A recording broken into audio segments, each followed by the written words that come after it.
This series presents information based in part on theory and conjecture. The producer's purpose is to suggest some possible explanations, but not necessarily the only ones, to the mysteries we will examine.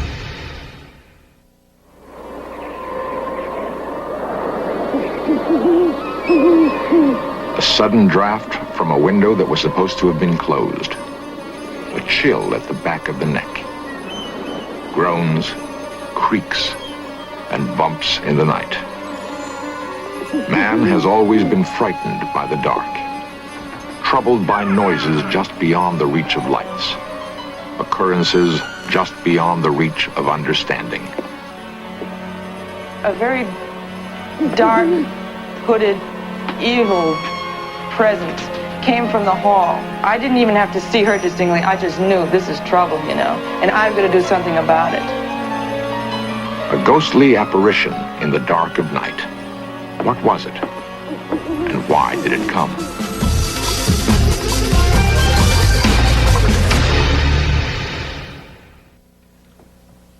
There are stories of ghosts and of hauntings to suit every taste, from the playful to the macabre.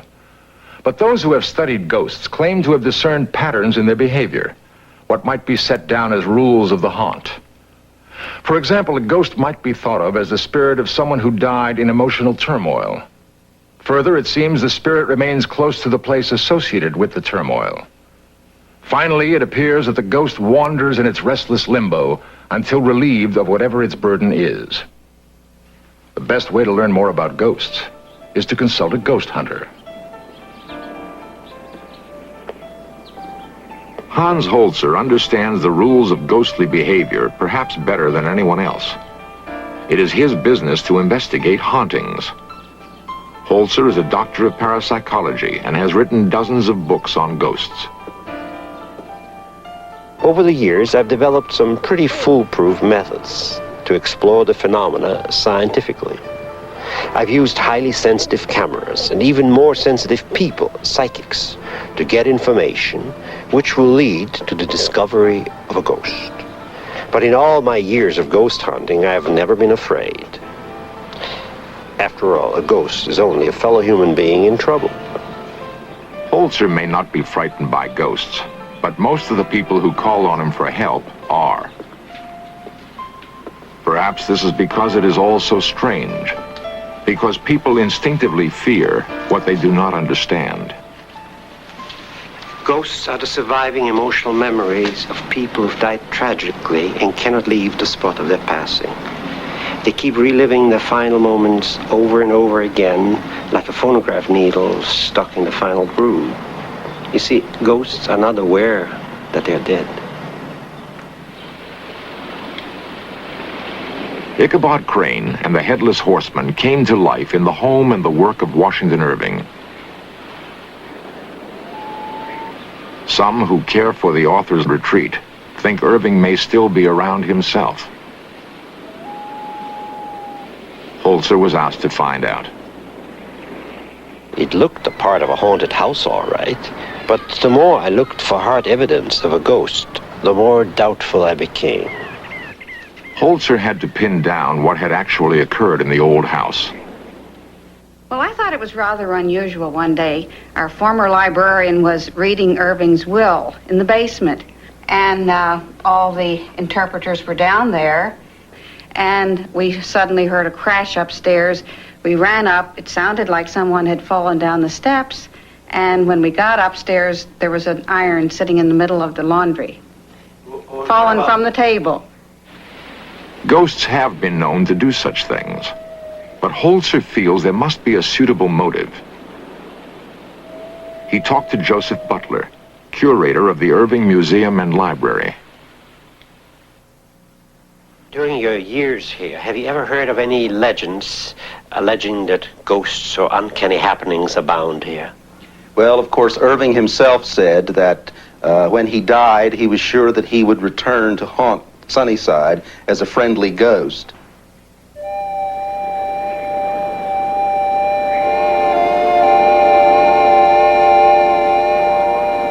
Irving's whimsical warning that he might return as a playful ghost didn't square with Holzer's experience. his knowledge of ghost behavior. The ghost at Washington Irving's cottage had no substance after all. But in the little fishing village of Port Clyde, I found a different kind of story. Port Clyde is a fishing village wedged in a rocky enclave of the Maine coast. Indians fished these waters long before the Europeans came. Then, for a time, the Yankee whalers held sway here. They were strong, practical men. Men steeled for long voyages in search of whale. They were replaced in time by fleets of cod fishermen, the same practical Yankee breed. Now it's lobster that lures the men of Port Clyde, but little else has changed. Making a living from the sea still demands courage and skill, and there's little time for frivolous pursuits and wild imaginings. Carl Schwab has fished Port Clyde's waters for years, a spiritual descendant of the Yankee whalers. He and his family once lived in a house that some in Port Clyde say is haunted. But had Schwab ever seen or heard anything unusual at the old house? Not unusual, not for winds here in the wintertime. But I don't know much history of the house, other than what this has come up. So you'll be perfectly happy to... This is the ghost Carl Schwab was talking about. I first heard about it from brother and sister, Carol Schulte and Bob Olivieri. Carol and Bob had spent lazy summers with their parents in the Port Clyde house Carl Schwab once lived in. It was a fine retreat for the young people. A wonderful old house full of nooks and crannies and creaking wood. It was weather-worn, but comfortable. There was a night in the summer of 1972, however, which was not comfortable at all. It was the night Bob Olivieri became aware of a presence in his bedroom. One night, I was awakened by a noise in the hallway, like a pacing of footsteps. I had no idea what it was. I got up, and the sound stopped. And as soon as I got back in bed, I heard the noise again, these footsteps. I got up again, I came to the same spot, and it stopped. And so then I checked my parents' room, and they were sound asleep. I thought maybe it was my 3-year-old nephew. I went down the hallway, and I checked in his room, and he was sound asleep in a crib, and my sister was sound asleep. So then I came back in bed again.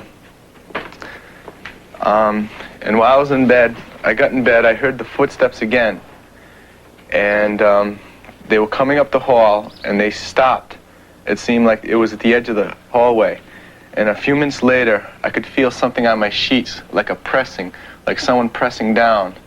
And there was nothing near, but I could see the sheets being indented. And it kept on coming up my body till finally at the end, something pulled my hair. And I was just scared for the rest of the night. I couldn't get to sleep. Carol, what exactly happened to you in this house when you slept here one night? Okay, first of all, I was sleeping in this bedroom in here, which is generally my mother's and father's bedroom, but I just happened to be sleeping here that night. And I was in a deep sleep, and my girlfriend was sleeping in that room with her animals. Now, one of her animals, a Siamese cat, came in and woke me up, or tried to wake me up several times, and I finally did wake up. I lay there and I thought, well, it'll go away, you know, and then it just kept rubbing against like my face and everything. So I was like this, and I sat up to turn this light on. I said, this is the only way I'm going to get rid of this cat, by turning the light on. And I sat up to do that, and I never got the light turned on because I sat up. I realized that there was a light there, and the cat, who was still here, was also looking at, you know, this light, which was right at this window. At first, I saw a little figure. It was female, and she had her hands up to her mouth, and so she wasn't quite sure whether or not she wanted to do this. She was very shy, you know, going like this. And, of course, all this happened in a matter of split seconds. She got larger, and I realized that definitely it was a female figure with a white, the brightest white I'd ever seen, nightgown on. and very small shoulders, you know, slender. And I said, Marion, Marion. Carol awakened me in the middle of the night by calling out my name quite urgently. And I woke up, and the first time I heard my name, I didn't want to respond to it because it frightened me. And then she screamed out my name louder again, so I blinked my eyes again, and I realized that I could see through her. And I realized then that it wasn't Marion. And she right away started communicating to me through her hands. Now her hands started to go through washing movements. And she got larger as she came to me. Now, as I got scared in direct proportion to her approach. And I knew that she wanted me to do something. She was desperate in a way. And at that point, I really was scared, and I ducked under the covers, so to speak, and I just called Marion. And then she screamed out my name louder, and there was quite a note of urgency in her voice, so I got out of bed, and I went running across the hall to the room in which she was sleeping. And she clutched at me and said, Marion, I have just seen a ghost. And I believed her because it was very real. Past my fear, I sensed that there was something evil. There was an evil presence. If Bob, Marion, and Carol truly experienced a ghostly visit, then Hans Holzer must determine whose ghost was abroad that night and find a way to put it to rest.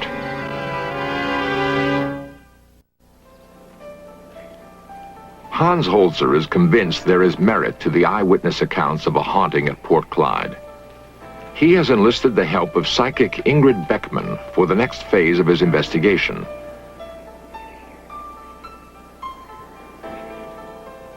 Ingrid works as a book designer for a New York publisher. She became aware of her psychic abilities, her special sensitivities to emanations 5 years ago, and has worked with Holzer on a number of similar investigations. She knows nothing about Port Clyde, the former occupants of the old house, or the circumstances of the haunting.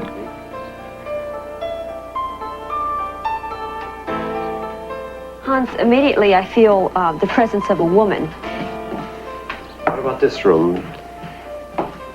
Well, this presence comes from another house that was on this property, so that I don't feel it in any particular room, but I do feel that I should go upstairs because I think there'll be more up there.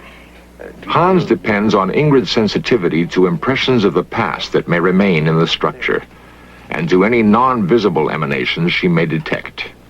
As I go through this house, I can see in my mind's eye the house that was on the property before. And in my mind, I sense a field back in this direction. And there was land that went with this. Now we're upstairs. I want you to look at every room and give me your impressions of it. Well, the upstairs is the most active. I sense a woman who is waiting. And I have an impression now of a storm that she is very upset about. A gale of some kind. It seems to be November. I also feel that she has looked out of not this very same window, but windows in this direction of the house. And I just got an impression where she says she, meaning a schooner, was built on the Kennebec River. It seems to be a, I think it's a double-masted schooner. And it seems to be her husband who's on this. Ship registries of the 19th century confirm that a whaler named Catherine sailed from these waters. Records of her crew, however, are lost. What does she look like? I see a tall woman who's rather thin and frail with dark hair. And it appears to be a white gown. Could be a nightgown I see her in. Looks like a nightgown to me with a little embroidery on the front. Hand done. Let us see if she cares to make contact with us. We'll go back into that first room then.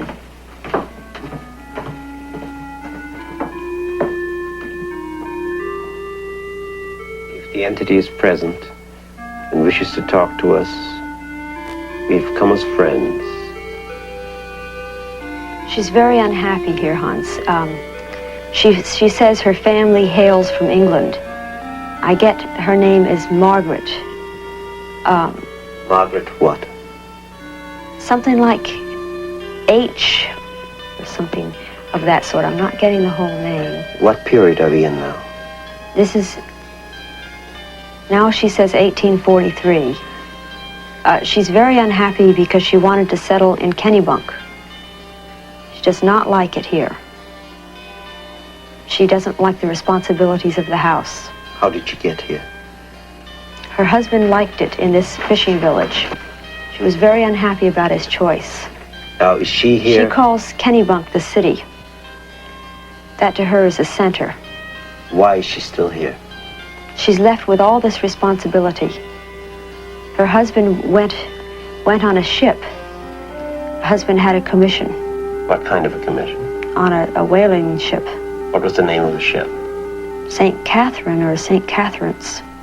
The ship didn't come back? No. Where did they get married? In what church? Lutheran. Does she remember the name of the minister? Thorpe. Thomas Thorpe. When they were married, was that in this town? No. What town was it in? Long way away. Some kind of a province of a place. And they came right here after that? Went into Saco. And then where did they move to? Clyde. Fort Clyde. Now, she and her husband lived here alone? 2 children. What were their names? Philip. But he went to sea. And the other one? Francis. Did he go to sea too? No. What happened to him? I think Francis died. What did he die of? I get cholera. What? Cholera. And? He was 17. Ingrid has come up with some hard information about the ghost. The family name Hatton, the time they lived in Port Clyde, and a ship named Catherine.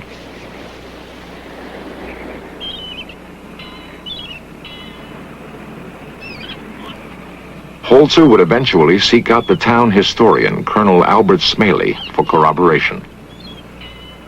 Now, to the best of your knowledge, does the name Samuel and Hatton mean anything in connection with this area? Yes, Samuel Hatton lived at Port Clyde prior to 1850. That I'm sure about. What profession did he have? Sailor. Was there a ship called the St. Catherine in this part? Yes, there was. And would it have been built at the Kennebec River? Or connected with it in some way? As I recall, it was, and I believe it was built in the Sewell Yard in the Kennebec River. Do you know the area of Port Clyde where the Leah Davis house now stands? Prior to this house, were there any houses in the immediate area? I've always been told that there was a house there. The Davis that owned it told me that he built on an old cellar. And how far back would that go? The new house was built around 1870. And there was one before that? And there was one before that. A sailor's wife, living alone for months at a time, in a town she didn't like, with the burden of her duties weighing heavily on her. Heavily enough, Holzer thinks, to have kept her long past her time. The problem is clear. Free her if he can. And she's alone now? Yes, she is. Is she aware of her passing? No, she's very concerned over the flocks. She says it's now come April, and it's time for shearing. Is she aware of the people in the house now? She wants to communicate. What does she want them to do for her? She wants for them to help her with the farm. She says it's too much, and the soil is all rocky, and she can't get labor from the town. She's having a terrible time. Can you see her? Yes, I do see her. Can she see you? Yes. Tell her that this is 1976 and that much time has passed. Does she understand this? She just keeps complaining she has no one to write letters to. Does she understand that her husband has passed on, that she herself is a spirit? She's free to go. Does she said to Kennybunk? Any place she wishes, to the city, or better, to join her husband on the other side of life. She said, oh, what I would do for a townhouse. Ask her to call out to her husband to take her away. He's waiting for her. She's wanting to turn on the lights. She's talking about the oil lamps. She wants them all lit. Tell her the people here will take good care of the house, of the lamps, and of the land. And she's saying no tallow for the kitchen. Not to worry. And the root cellar is empty. Does she see him? Yes. Are they going off together?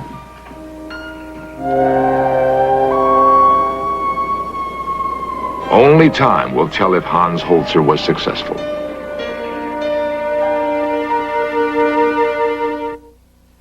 We've learned some things from Hans Holzer's ghost hunt at Port Clyde. Learned, for example, that if we accept the possibility that ghosts exist, we can begin to study their behavior in a systematic way. The study of ghosts is more than just a fascinating mental exercise, however. If Professor Holzer is right about ghosts being nothing more than people in trouble, it is our responsibility to help them. It would be nice to think that help would be available to us if our lives went awry, if our spirits were to move restlessly in the night.